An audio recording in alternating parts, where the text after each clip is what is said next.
Hey guys, Tyrauku here, and if you clicked on this video thinking that you were experiencing a deja vu from a few days ago, don't worry, this is not a re-upload and you're not re-watching the same content. What happened was I went to do a Kael versus Elhain video a few days ago, and I uploaded the video. Well, within the first few hours, I had several comments saying that I missed something that was pretty big.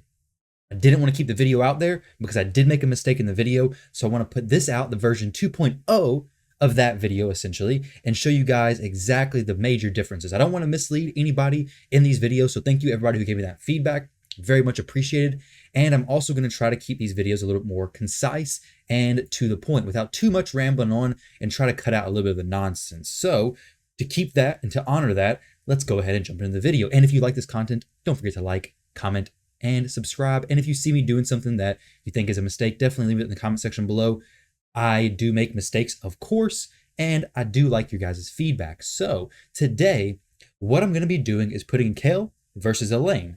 So we're going to go through the exact same thing as if you didn't see any of the previous video. And hopefully this video does good because YouTube has been doing some weird things with the algorithm lately for my channel specifically.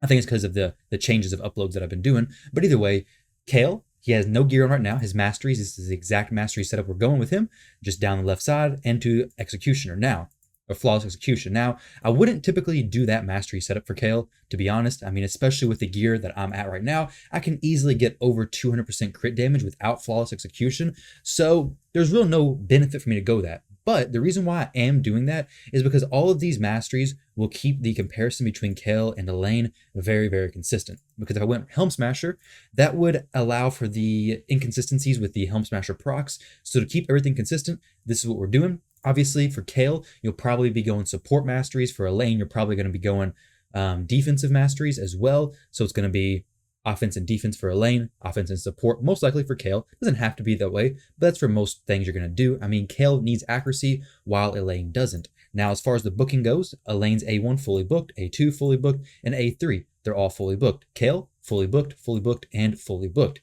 Obviously, their auras are the same. These are both starting champions. I think you guys all know that. First off, we're going to test Elhain. I'm going to show you guys this pretty sweet graphic I've created to keep track of this stuff, just so I don't have to just be looking at the side screen and telling you guys, but boom, look at this high-tech notepad tracker. There we go, guys. That's what we're going to be using. So let's go ahead and take my Ray's gear. So my Ray is my arena nuking champion. So her gear is very, very good.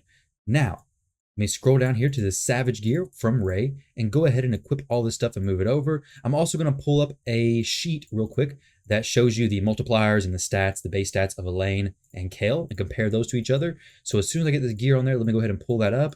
I should have had that already ready, and then we'll jump into the comparison. So let me grab a helmet from Ray, and then the chest plate as well, which is right down here. There we go. So these are Elhain stats, what they're looking like. Let me go ahead and pull that graphic up. I'll be right back. All right, guys, so I'm back in here now with the raid.guide/en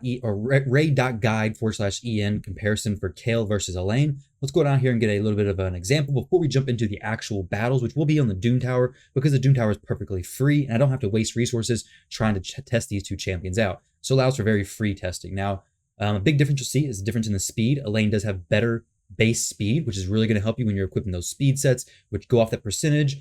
Speed aura in the arena, all that kind of stuff is definitely going to help her go faster for your speed tuned arena teams. Elhain also has more HP, a little bit more attack, and then slightly less defense. Go down here to their abilities and their multipliers on their abilities. Let's go ahead and see what we're looking at. So Kael's A1, just a one-hit ability, a 3.5 times multiplier plus 100. His A2, a 4.65 multiplier, and his A3 is a 1.5 multiplier. This attacks 4 times. Now looking at Elhain, she has an A1 that attacks 2 times. Each hit has a 2.2 multiplier plus 100, so slightly less than Kael's, but this is a 2-hit, so we're expecting for it to do more damage, right? Her A2 is a 4 attack multiplier and then a 2.2. This is a 4 attack multiplier on the first initial hit, and then all the AoE hits are a 2.2 multiplier. And then her A3 is a 2-hit with a 2.2 multiplier on each of those 2 hits. Now, let's go ahead and jump in there. Now, hopefully you guys know about how their kits work. You can jump in there and look at that if you want. I don't want to drag this video out even longer breaking down their kits. I assume most of you guys know what Kael and what Elhain do. They have very, very similar kits as far as their A2 giving the additional 15% crit rate when they are ascended. I think all the starter champions have that on their A2 abilities. Oh, I need to do my Doom Tower today. Crap. All right, so we're going to go to stage 3. The reason why I'm doing stage 3 is because it has Spirit and Magic Affinity champions. This is going to be pretty easy to keep it consistent between the two champions, comparing them. I'm going to use Elhain as the leader. I'm going to use Kael as the leader whenever he goes. I think Elhain is the person I'll just put gear on. Yeah, so Elhain has my gear currently, my gear from Ray. So let's go ahead and find an Arbiter for increased attack, and then we'll do a Venus for the decreased defense and weaken to all the enemies. Venus has good enough accuracy that she should land her debuff on everybody here.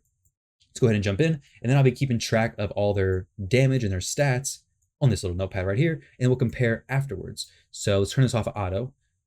Decreased defense and weaken is applied to everybody except for this Drake right here, so that may make it a little bit inconsistent, but we shouldn't have huge variance in these performances. So let's go ahead and just attack this Drake with our A1, see what our A1 does, and then I'll back out. So 2 hits, we did 56,000 damage, so 56k on her A1 ability. We'll replay this. I'm going to try to save their AoE abilities until everybody gets a decreased defense and weaken applied. I may even bring in Lydia to make sure it's more consistent. Just so we have 2 hits, decreased defense and weaken is on everybody. So we'll go ahead and use Elhain's A3. See what this does. Back out.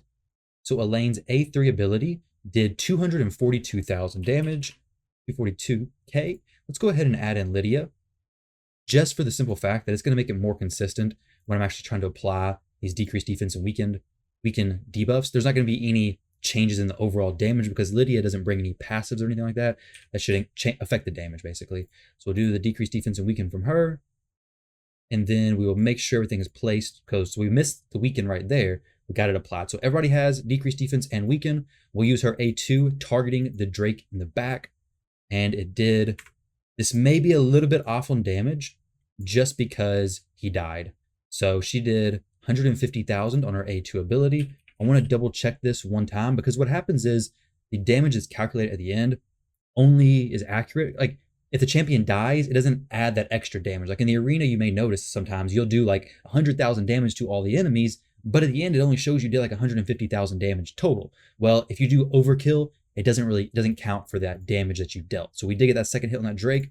That could have skewed the results. Now, if we don't, okay, so we didn't apply the decreased defense back there. So I want this to be shown as best as possible. So let's go ahead and hit the Tyrant here.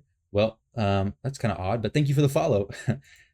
All right, so we're not actually live, so it doesn't happen very often. We'll hit the Tyrant that time, so we'll keep that Drake alive. It'll be a little bit less damage, but not much. So 150,000 the first time, and then 152,000 the second time. So even with the Drake having died, he just barely died, just barely a little bit extra damage. We'll round up to 153 because it is 152,960.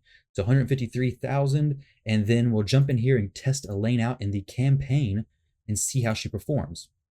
So I'm just going to do Brutal, Chapter 12, Stage 3. This is going to be the stage most people are farming. Now, we're not going to bring any food champions in here. Actually, you know, it depends. I mean, because a lot of times the male and female champions actually run at a different speed, which is kind of odd. So your food champions you bring in could speed up your run or slow it down. But like the dogs, the male champions, they typically run faster, and like the ogrins, different factions and genders apparently run different speeds. So that's something interesting to know. You may notice a few seconds different if you run with like Felhound or the Hound Spawn, the different mobs, different adds alongside your main farming champion. So Elhain is going to go through here at a speed of, let's see, campaign time is going to be 16 seconds maybe. We'll do this 2 times to make sure it's fairly consistent. So 16 seconds. Now, keep in mind, whenever I'm doing this, if you have an Elhain as your campaign farmer, you would likely be running the Cycle of Violence, I believe it is, that has a chance to reset the cooldown of one of your skills whenever you do more than 30% of an enemy's max HP and damage to them. Of course, you're going to run those, and your Elhain may actually get faster farming times, but to keep everything consistent, I want to make sure we don't have any of those procs, because this could get Elhain to farm much faster, and it can make Kael farm a lot faster. Both of these champions can farm very quickly, especially with that mastery procking, but I want to, like I said, keep everything consistent and test it out like this. Now, that has finished up the Elhain test. This is what we got looking like so far. Elhain, 56k on her A1, 153,000 on her A2, 242,000 on her A3 ability. Let's jump in here and look at Kael. And once I finish up these tests for Elhain and Kael, what I plan to do is kind of go over my opinions on where each of these champions are going to be good at, especially where they're really going to shine, because they do both have pretty different kits. The biggest difference being Kael actually has poisons on his ability, which are very, very beneficial. I'll go ahead and let you guys know. A lot of you probably already do know. Very, very beneficial in the dragon, in the clan boss, and things like that, where their max HP is really high, and you really need to burn them down over the course of a lot of turns, because poison goes off of enemies' max HP, and it just helps out a lot. So we got Kael. Neither one of these champions have any accessories like I mentioned before. I was actually having to double check that because I did equip Elhain with some accessories just earlier. So I was testing her out on something. Somebody left a comment on one of my videos, actually the previous video, about a pretty cool Elhain build. So I'm hoping to get that video out fairly soon. So Kael's going to have less attack overall, just because his base attack is lower. That's another thing with keeping the gear consistent. If I was to try to balance out their attack, it actually wouldn't give a very good comparison of the two champions, because Elhain has the benefit, as we seen a second ago, of having slightly higher base attack. So it wouldn't make much sense to try to balance them out, right? So that wouldn't happen. Like if you were actually using them in actual areas of the game with your best gear on, this is the comparison that would be the most accurate as far as I'm aware. Now let's go ahead and do the same thing here with Kael. We will make sure that whoever we're attacking actually has the debuffs. We'll put Kael. Where's Kael at? We'll put Kael in the leader, same thing as we had before. Not gonna make a difference. They don't scale off HP in any way, and their aura they bring is an HP percentage aura anyway. So let's go ahead and jump in here and see how this works out. We'll do the same exact thing. Increase attack, decrease defense, and weaken. It probably won't apply to everybody. Okay, it actually did. So we'll actually just we'll do the same thing. We'll just use her A2 ability just to make sure everything stays consistent. Kael may actually kill some people. We'll see. So he uses A1 on this Drake right here. A1 did 42,964. We'll make sure the number was the same, 42,964. So his A1 is obviously already falling behind Elhain's, which is to be expected, because Elhain had a 2-hit, right? So we'd seen that from the multipliers. We kind of already assumed that was going to be the case. So everything applied there. Apparently, Venus likes to apply her debuffs better when Kael is on the team, and a little bit less so whenever Elhain is on the team. Uses A2 ability. All right, so that did... It didn't kill nobody, which is really good. So 240,000, we'll round that up to 241,000. 241,000, and then we'll replay this one more time for his A3. Now his A3, the one thing you have to be mindful of is that it is... I'll show you when we get to it, which could have add some variability. It attacks 4 times at random, has a 40% chance of placing a 5% poison debuff for 2 turns. So this 4 times at random could hit bad affinity targets. In this case, everybody's either strong affinity or neutral. So in this case, it should be fine, but we'll test it a few times just to make sure, because it could hit somebody who has maybe higher defense. There's a lot of different things that could happen to make this damage skew. I'm gonna target this Drake and see how much damage this does. I think it hit the Drakes both times, so that's actually perfect. We'll make sure the damage goes away. And then his A3 ability did 71,000. And then we'll replay it one more time to see exactly what happened. Make sure the decreased defense and weaken lands on everybody once again. Like I said, it should be, so it's on everybody now. A3 ability once again. And it did 62,000. So that's kind of what I was talking about with the different targets doing different amount of damage overall, because the first time it hit both these Drakes, the second time it hit Ignatius over there, I think. So the damage was very different than the first time. It was almost 10,000 damage less. We'll do it one more time to see if we get much of a difference. And it did 69,000. So this is still, we'll just round up to 70,000. So it did 71,000 the first time, 62,000 the second time, and then 70,000 the third time. So pretty good little range there. It looks like about, I'd say round up to about 67, 68,000 damage overall. So still a hard-hitting A3 ability, but it does bring different benefits than Elhain's does. Now, we're not doing Nightmare. I wasn't brutal, right? There's no way Elhain was farming Nightmare. The heck, why was it? Let me make sure. No, there's no way. That's literally impossible, right? Oh, wait, no, this is... Of course it's not possible. Yeah, no, there's no way she was one-shotting those. So I'm gonna back out of there. I don't know why it was automatically selected onto Nightmare when I went back in here. Weird. Oh, I guess I'll have to test it out later on. Nah, it was definitely brutal. I double-checked. So Elhain did it in 16 seconds the first time and then 18 seconds the second time. Like I mentioned, if you have those masteries, it is going to make a difference. With Kael, this A3 ability will make a big difference. You can have the A3 ability one-shot all the enemies on this wave, and that'll speed the run up quite a bit, right? Because if it one-shots them all, it's an AoE ability, but it doesn't always hit all the enemies. So Kael, same thing, very could have very different runs each time. So he did 16 seconds the first time as well. And then the second run is, so hit almost everybody. He's not quite to the point where he's geared high enough to one-shot everybody. And you guys can let me know, do you have your Kael to the point where he can one-shot everybody with that A3 ability? I don't actually know if it brings enough impact potential to actually one-shot everybody. I know the Acid Rain does easily, of course. So then 20 seconds there. So it's a little bit slower, but it looks like, in all honesty, Elhain and Kael are going to be about in the same range as far as the campaign farming time. This is the breakdown. So Elhain A1 versus Kael's A1 did, well, honestly, Elhain just flat out did more damage. Okay, there's no ifs, ands, or buts about it. However, Kael's A1 ability does bring the benefit of having a poison. Granted, it's a weak poison. It's a weak version of poison, a 2.5% poison, but it is still a poison. So things against like the clan boss, the dragon, he's going to have those added benefits of applying those debuffs to do a little bit more damage over time. Whereas Elhain seems to be more for the bursting potential, at least from their A1 abilities. Now, Elhain's A3 and Kael's A2 are going to be the most comparable to each other. So Elhain's A3 did 242,000 damage, Kael's A2 did 241,000 damage. So I said 242, right? So they're basically the same thing. Now, when you look at this page, the multipliers are fairly comparable. So that's kind of to be expected, right? Kael's damage should have been, you would have thought, slightly higher, but it seems that they did very, very close to the same amount of damage.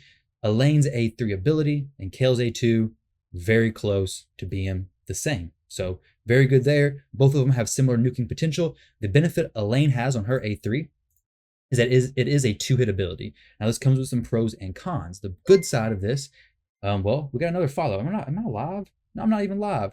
Thank you for that follow. I appreciate that. But we got attacks all enemies 2 times. So against Seekers, this is possibly kind of bad because the first hit can proc that increased defense on all their allies, and that second hit is going to be hitting into that increased defense. Now, the good thing about this is against champions like Rotos, it allows you to go past his passive. So Rotos has a passive basically weak. He can't take more than 50% of damage in 1 hit. Well, this is 2 hits. So Elhain can kill the Rotos. Whereas Kael, he can't one-shot a Rotos. It's literally impossible for him to one-shot a Rotos unless, well, from his A2 ability specifically, but he can one-shot a Seeker because all of his damage is just 1 big hit, and that Seeker won't be able to proc that passive, assuming you kill Seeker in that 1 hit. So Elhain and Kael both have their pros and cons with both of their abilities.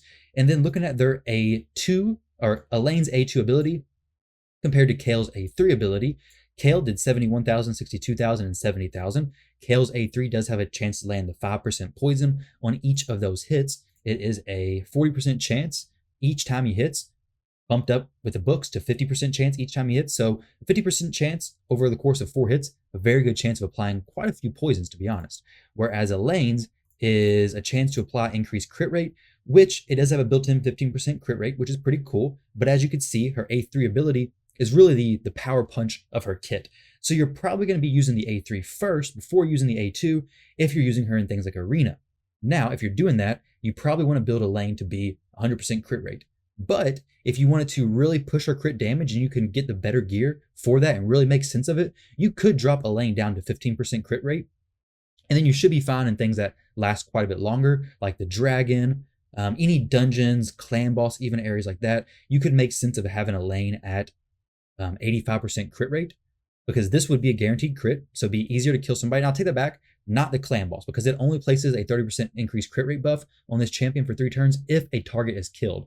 So this will be good for the waves of areas, but not so good for the bosses unless it's Ice Golem possibly, because she's probably not going to be killing anything. And if she kills the boss, it's a little too late at that point, right? So I would just build her with 100% crit rate. This is kind of a dead ability, in my opinion. Possibly some uses, but honestly, it's not that great. So their A3 compared to A2 of Elhain, Kael's A3 did less damage, but has more potential on things like boss fights with higher max HP, and Elhain's is more potential for like wave clears. So overall, Kael versus Elhain, as far as their campaign times, I think they'd be very, very similar. Elhain, I believe, does have the benefit of having 2 AoE abilities. So overall, I think her campaign times would be faster. I think she has the potential to do more consistent, fast runs, but Kael does have, I'm pretty sure, faster running animations. Like I mentioned before, female champions versus male champions are going to have a difference when they're running through the campaign. So I might even try to give you guys an example of that real quick, just as a little bonus. But in my opinion, at least from this information, Elhain is going to be very good for wave clears. Elhain is going to be very good for a lot of things that require a lot of AoE damage. Her initial damage is going to be very good, whereas Kael, he does bring good wave clear damage with his A2. He does bring very good damage for multiple abilities, good AoE stuff, but he's very good for sustained damage over the course of so long, a longer battle, in my opinion. So Clan Boss, he's going to be especially strong. Dragon, he's going to be especially strong. Enemies with higher max HP, Kael's going to be especially strong. Both of them can work very well in the arena. You can swap them out depending on the enemies you're fighting. So certain situations are going to be better for Kael, where other situations are going to be better for Elhain. So let me jump in here real quick with my Felhound. My Felhound is a consistent 5-second farmer, but I want to show you guys the difference between a male champion and a female champion. Now, I'm not 100% sure this is going to work with Kael and Elhain. Like I said, this is a little bit of a bonus content at the end of this video. If you are at the end of the video and you want to continue watching some champion comparisons, you can click the playlist at the end of this video and you can check out some of the other champion versus champion videos that I have done. But let's just add this as a little bit of, like I said, bonus. So where is my Felhound at? My good old trusty, brutal campaign farmer. I had to take the gear off because Felhound is super slow. So he may not actually do it in 5 seconds. Who knows? Which not. As long as he goes first, he should do it in 5 seconds. Let's see it. And oh, he let me down. He did it in 6 seconds. Oh, disaster. Let's do it one more time to make sure that Felhound wasn't just being a little bit lazy. He usually does it in 5 seconds, I promise.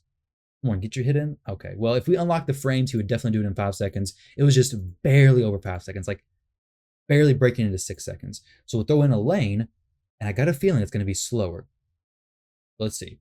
And you'll notice a little bit of a difference. Hopefully. Watch me be wrong. Watch it end up being a 5 second.